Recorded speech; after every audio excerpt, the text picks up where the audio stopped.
Hospital. Sus ropas empapadas de trabajo todavía aferrándose a su piel. El olor a limpieza industrial. Los monitores están gritando. Ese sonido. Ese alarido agudo de una máquina desesperada por mantener vivo a un niño. Marcus lo escuchó antes de siquiera atravesar las puertas de la UCI de St. Luke's, con suministros incrustados tan profundamente en sus poros que las duchas apenas lo tocaban ya. Su hija yacía en una cama demasiado grande para su cuerpo de 7 años. Su pequeño pecho se alzaba con cada respiración dificultosa, la máscara de oxígeno empañándose y aclarándose como una diminuta ventana a un mundo que Marcus siempre había temido, pero que nunca creyó que llegaría. Sara, su Sara, la niña con los ojos de su difunta madre, la única cosa en este mundo que tenía sentido. El cardiólogo había usado palabras ese día: miocardiopatía dilatada, disfunción ventricular, lista de trasplantes, cada palabra una pequeña daga que cortaba más profundo. Hace 3 semanas Sara se quejaba de estar cansada. Marcus pensó que era la escuela. Hace 2 semanas se desmayó durante su partido de fútbol.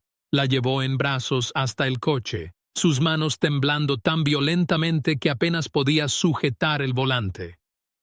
Hace 1 semana, el diagnóstico cayó como una bomba. Necesitaba un trasplante de corazón. No quizás. No eventualmente. Ahora. Y la lista de espera en este estado era de 18 meses. Marcus era un hombre que limpiaba edificios para ganarse la vida. Él había limpiado las oficinas de abogados, contadores, cirujanos, hombres y mujeres que en un mes ganaban lo que él en un año.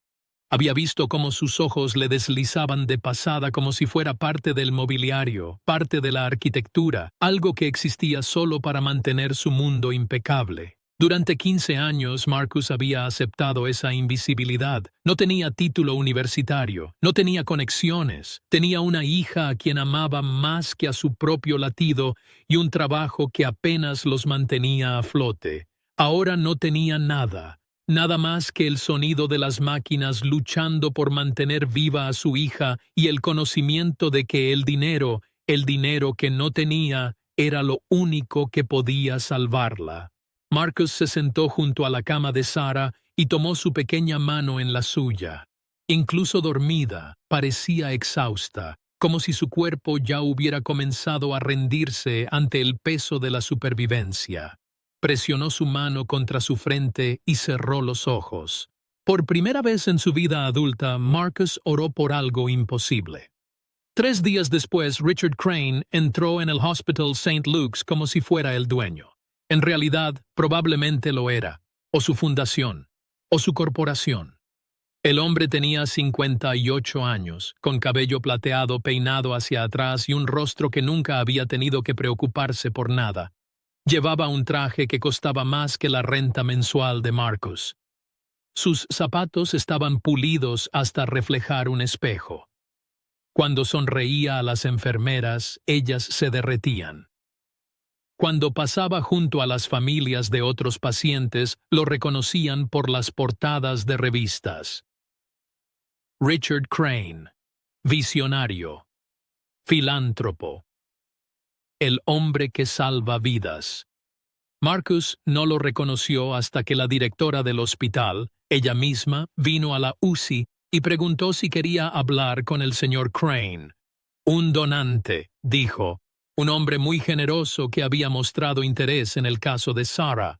MTD. Marcus se encontraba en el pasillo del hospital, aún con su uniforme de conserje porque había llegado directamente desde el edificio de oficinas, cuando Richard Crane extendió una mano. Señor James, he oído hablar de su hija, una chica extraordinaria por lo que tengo entendido. Marcus le estrechó la mano, confundido. Gracias, señor. Pero creo que no nos hemos presentado. Richard sonrió, la clase de sonrisa que llega a las revistas pero no a los ojos. No nos hemos presentado, pero me interesa mucho conocer casos como el de Sara. Los corazones son mi pasión en particular. Señaló hacia el pasillo. ¿Hablamos en un lugar más privado? Se sentaron en una pequeña sala de consulta. Richard sacó su teléfono y mostró a Marcus una serie de documentos, todos relacionados con programas de trasplantes cardíacos, iniciativas de financiamiento y algo llamado Protocolo de Renovación Cardíaca de la Fundación Crane. «Voy a ser muy directo contigo, señor James», dijo Richard con una voz suave como la seda. «Tu hija necesita un trasplante. La lista de espera, como seguramente sabes, es prohibitivamente larga. La gente muere esperando. Los niños mueren esperando». Hizo una pausa dejando que eso calara. «Pero hay otra forma». Marcus se inclinó hacia adelante. Todo su cuerpo se había puesto rígido. «Tengo conexiones», continuó Richard. «Conexiones muy importantes en el mundo de los trasplantes. Formo parte de varios consejos. Financio investigaciones. Los hospitales escuchan cuando hablo». Dejó su teléfono a un lado. «Puedo poner a Sara en la cima de la lista. En 2 semanas podríamos tener un corazón compatible. Tengo el poder de salvar su vida». La habitación se inclinó. Marcus agarró el borde de la mesa. «¿Por qué harías eso? No nos conoces». «¿Por qué?», dijo Richard, levantándose y caminando hacia la ventana. «Creo en invertir en futuros. Sara tiene un futuro. Ella debería tener la oportunidad de vivirlo».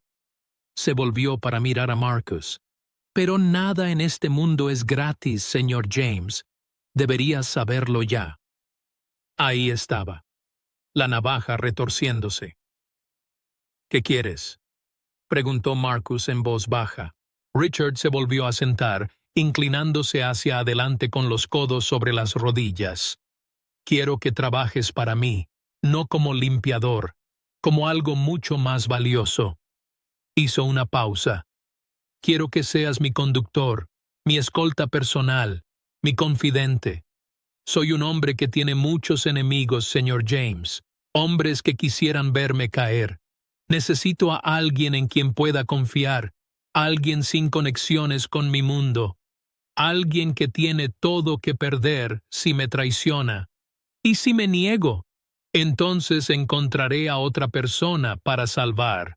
Hay tantos niños enfermos en el mundo, ¿verdad?». La voz de Richard seguía suave, conversacional, pero la amenaza era cristalina. «Tu hija seguirá en la lista regular, 18 meses, quizá 20, quizá tenga suerte, quizá no». Marcus sintió que algo se rompía en su pecho, no su corazón, algo más profundo, algo que lo había mantenido unido durante 15 años. «Ella recibe el trasplante primero», dijo Marcus, «antes de empezar a trabajar para ti». Richard sonrió. Era una sonrisa que debería haber sido cálida, pero se sentía como la sonrisa de un depredador. «Por supuesto, no soy un monstruo. La trasplante de Sara sucede. Luego vienes a trabajar para mí. Simple, limpio, transaccional». Se levantó, extendiendo su mano nuevamente. «¿Tenemos un acuerdo?». Marcus miró la mano ofrecida durante un largo momento. Luego la tomó. El apretón de manos se sintió como firmar un contrato escrito con su propia sangre. 48 horas después, un corazón compatible llegó a St. Luke's. La probabilidad de que apareciera un donante tan rápidamente debería haber sido esencialmente cero. El equipo de cirugía parecía atónito, moviéndose por su preparación con una energía que rozaba lo frenético. Marcus se sentó en la sala de espera, con las manos apretadas tan fuerte que sus uñas sacaban sangre de sus palmas, y observó cómo Richard Crane pasaba sin reconocerlo. El hombre simplemente asintió a un cirujano, un gesto breve, casi imperceptible, y ese cirujano inmediatamente se dio la vuelta y se dirigió hacia la sala de operaciones. 8 horas después, el nuevo corazón de Sara latía dentro de su pecho. El cardiólogo salió con lágrimas en los ojos. «Está estable. El trasplante fue perfecto. Del libro. Es un milagro, francamente. Nunca he visto...». Se detuvo, pareciendo darse cuenta de algo. «Nunca he visto que un donante funcione tan bien en el primer intento». Marcus cayó de rodillas justo allí, en la sala de espera, y lloró. Richard Crane observó desde el otro lado del pasillo, y luego se alejó.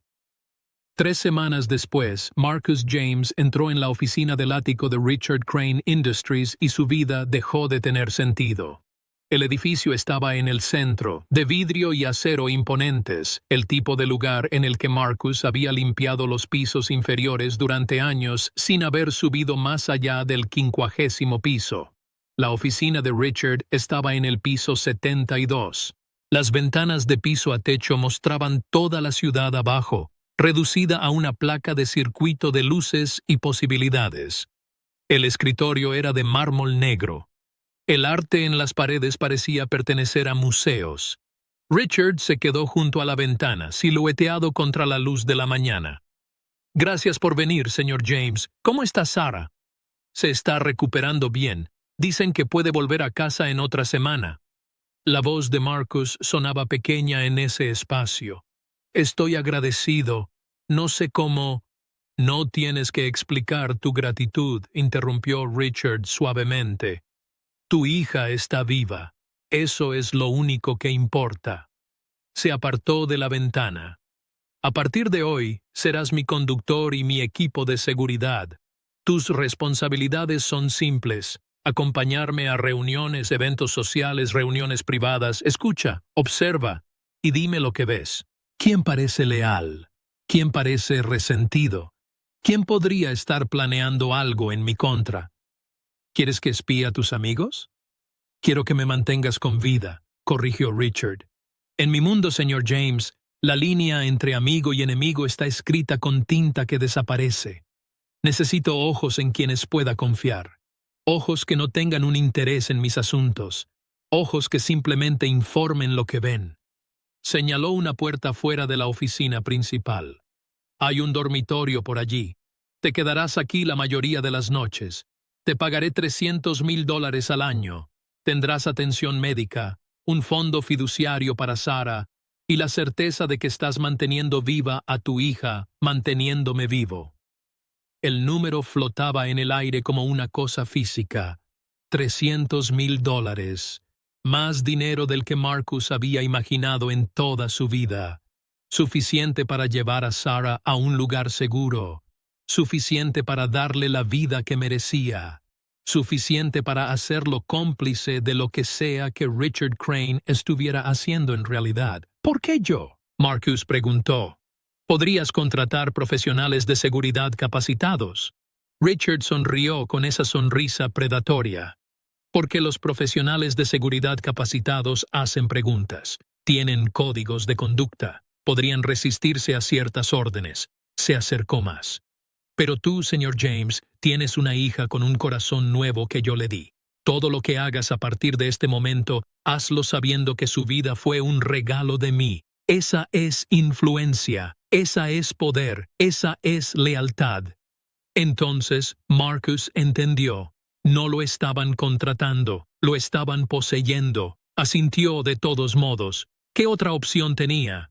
Durante 6 meses, Marcus se convirtió en un fantasma en la vida de Richard Crane. Conducía el Bentley por calles mojadas por la lluvia, viendo cómo la ciudad se difuminaba a través de las ventanas. Se paraba en las esquinas de las salas de juntas, con un lenguaje corporal cuidadoso y no amenazante, mientras Richard tomaba decisiones que afectaban a miles de personas. Asistió a galas benéficas donde multimillonarios discutían sus fundaciones y sus misiones, mientras Marcus comprendía cada vez con mayor claridad que nada de eso era real. La caridad era un refugio fiscal. Las misiones eran oportunidades para tomar fotos. Las fundaciones eran operaciones de lavado de dinero tan elegantes y complejas que apenas las entendía, incluso mientras las veía desarrollarse. Peor aún, mucho peor, comenzó a notar un patrón. Los niños estaban en el centro de todo. Richard no solo salvó a Sarah. Durante esos 6 meses, Marcus rastreó 13 trasplantes, todos orquestados con una velocidad imposible, todos canalizados a través de los fondos de la Fundación Crane, todos entregados a niños cuyas familias estaban relacionadas con Richard de alguna manera, hijos de socios comerciales, hijos de políticos, hijos de personas con poder e influencia. A Marcus le tomó 3 meses entender lo que realmente estaba presenciando. Richard no salvaba vidas por generosidad. Richard estaba construyendo un imperio de obligación. Cada niño que salvó venía acompañado de un padre que le debía su lealtad eterna. Cada trasplante era una inversión que generaba retornos en forma de capital político, favores comerciales y apalancamiento que ningún dinero podía comprar. Y Sarah, su Sarah, fue la primera. El caso de prueba. La prueba de concepto. La noche en que Marcus finalmente entendió esto, se sentó en la habitación del ático de Richard y miró su teléfono. En la foto en la pantalla de inicio, Sarah sonreía, su color había vuelto, su energía se había renovado. Ella estaba viva gracias a Richard Crane. También era una herramienta, una pieza de ajedrez, una pieza de garantía que aseguraba la obediencia de Marcus. La voz de Richard resonó por el intercomunicador. «Señor James, necesito que vengas. Hay una situación». Marcus se levantó y volvió a la oficina. Richard estaba en su teléfono con el rostro enrojecido de ira. «No me importa», decía Richard. «No me importa si el corazón estaba destinado a otra persona. Quiero que lo redirijan. Tengo un niño que lo necesita». Se detuvo, escuchando. «Harás esto porque he financiado tu programa de investigación durante los últimos 5 años, porque formo parte de tu consejo, porque si no lo haces, haré una llamada y nunca volverás a trabajar en medicina». Terminó la llamada y miró a Marcus. «Otra familia necesitaba nuestra ayuda esta noche. Estoy salvando a otro niño». Sonrió, y por primera vez Marcus vio la fealdad debajo de la fachada. ¿No es eso maravilloso? Esa noche, Marcus tomó una decisión que podría salvarlo o destruirlo. Grabó la conversación, grabó las llamadas telefónicas, grabó la voz de Richard explicando su sistema, su apalancamiento, su desprecio completo y total por la justicia o la ética. Y luego envió todo a la única persona en su vida que no tenía conexión con el mundo de Richard Crane.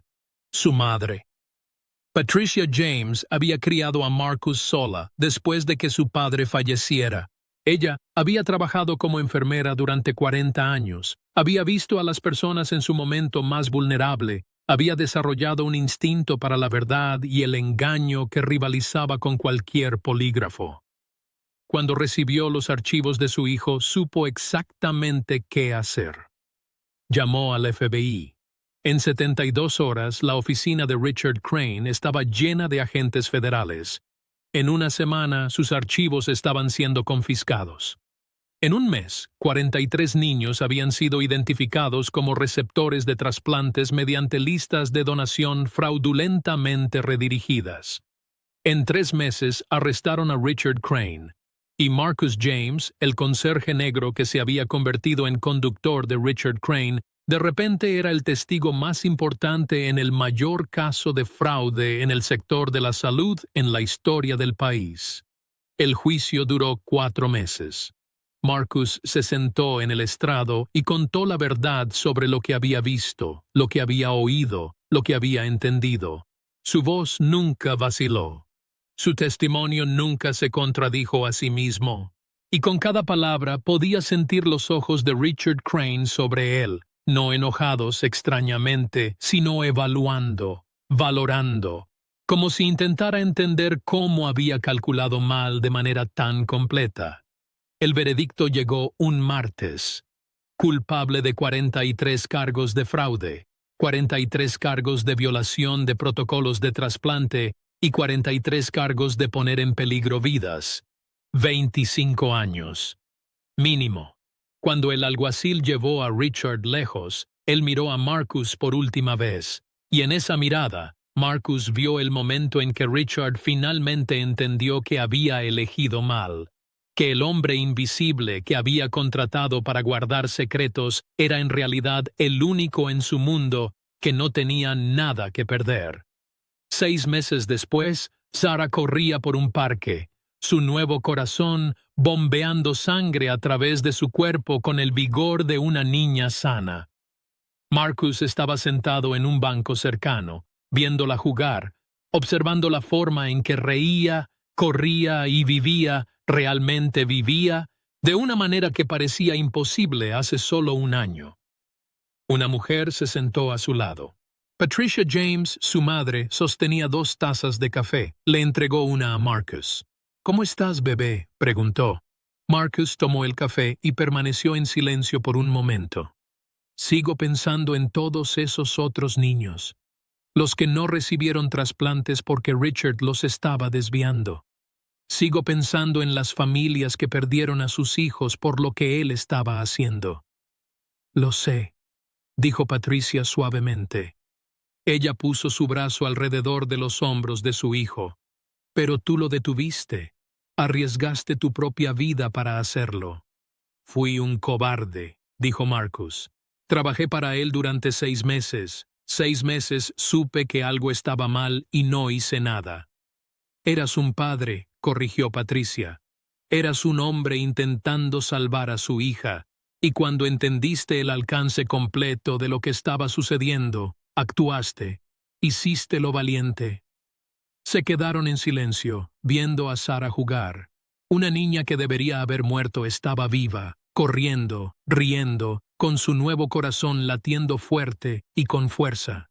«La junta del hospital me llamó», dijo Patricia de repente. «Quieren ofrecerte un trabajo, no como limpiador, como otra cosa. Quieren que trabajes en su departamento de trasplantes. Ayudes a coordinar la logística de donaciones. Dijeron que tu atención al detalle durante el juicio fue notable». Marcus se volvió hacia su madre. «¿Qué dijeron?»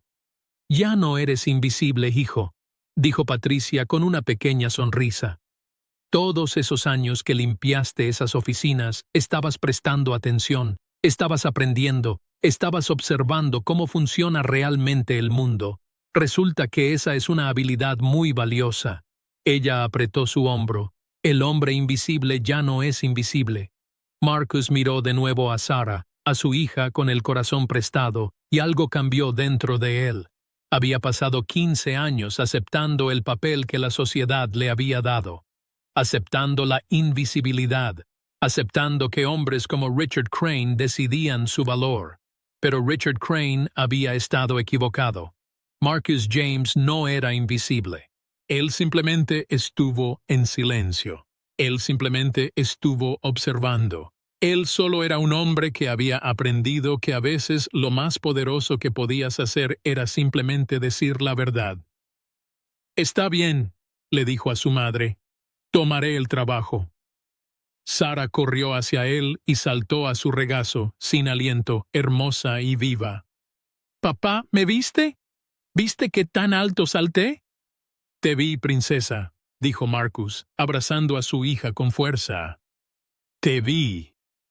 Y por primera vez en toda su vida, Marcus James entendió que ser visto, verdaderamente visto, era una especie de poder que ningún multimillonario podría comprar jamás.